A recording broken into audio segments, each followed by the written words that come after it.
My name's Kirsten Savage. I do lead lighting or stained glass as a hobby. I've been doing it for about 1.5 years now, and it's something that I'm really passionate about.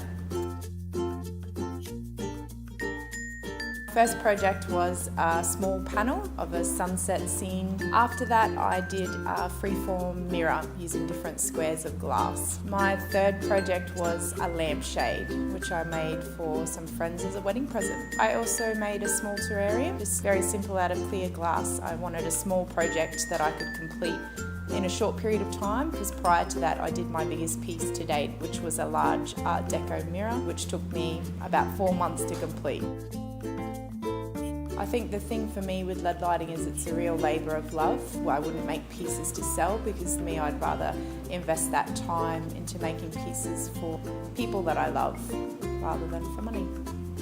I remain interested in lead lighting because it's quite a creative process. I get to start from designing anything that I want to do and trying to make that a reality as something I can make out of glass.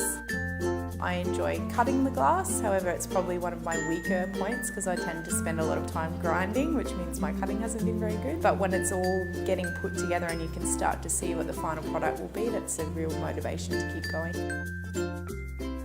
The panel that I'm working at the moment is part of our beach-themed bathroom.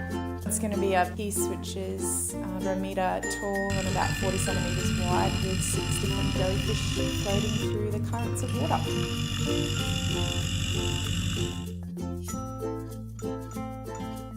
So something interesting that happened the other day, I was working at a different table in the workshop and I looked up at the photo wall and saw a picture of someone that I thought looked a lot like me. Turns out it was a photo that was taken of me when I was 18 years old and waitressing at a cafe that was frequented by the lead lighting group for their breakup parties. And it's been up on the wall of the workshop for the past 7 years or so. I first got interested in lead lighting when I was a child. My mother used to have an area on the front veranda set up where she used to do lead lighting work. So I used to sit and watch her creating things for our home and gifts for family and friends.